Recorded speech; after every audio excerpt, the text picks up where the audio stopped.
যারা ফেসবুকের মধ্যে লেখালেখি করতেছে বিশ্ব জাকের মঞ্জিল দরবার শরীফকে তারা ভেঙ্গে চুরমার করবে,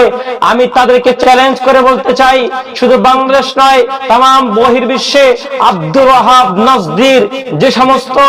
দালালের বাচ্চারা আছে তারা সবাই মিলে যদি বিশ্ব জাকের মঞ্জিল দরবার শরীফের মধ্যে আসে, আট্রসি পাক দরবার শরীফের একটা ইটও তারা ভাঙতে পারবে না ইনশাআল্লাহ। আজকে দূর থেকে আপনারা যারা বিভিন্ন কথাবার্তা বলতেছেন যে আট্রসি দরবার শরীফের মধ্যে শিরিক হয়, মাদার সিজদা দেওয়া হয়, আট্রসি দরবার শরীফের মধ্যে পূজা করা হয়, আপনাদেরকে আমি স্পষ্ট করে বলতে চাই রাসূল পাক সাল্লাল্লাহু আলাইহি সাল্লাম পবিত্র হাদিসের মধ্যে বলেন যে বা যাহারা কোনো কিছু না বুঝে তদন্ত না করে যাহারা আন্দাজে কথাবার্তা বলে এরা আমার উম্মতের দলভুক্ত নয়। এরা আসলেই যারা মিথ্যাচার করতেছে এরা নবী প্রেমিক নয়, এরা ওলি প্রেমিক নয়। আজকে যারা ওলি আল্লাহদের মাজারকে ভাঙতে চায় মনে রাখতে হবে এই দেশের মধ্যে আল্লাহর ওলিগণ ইসলাম আনছে, তাদের মাজারকে যারা ভাঙতে চায় মনে করবেন ইসলামের সাথে এদের কোনো সম্পর্ক নাই। আজকে ওয়াহাবীর বাচ্চারা তোমাদেরকে সাবধান করে দিলাম, তোমরা যারা আট্রসি দরবার শরীফ মাজার ভাঙতে চাইতেছো তোমরা আসো, তোমাদের জন্য আমরা অপেক্ষা করতেছি। তোমরা ইনশাআল্লাহ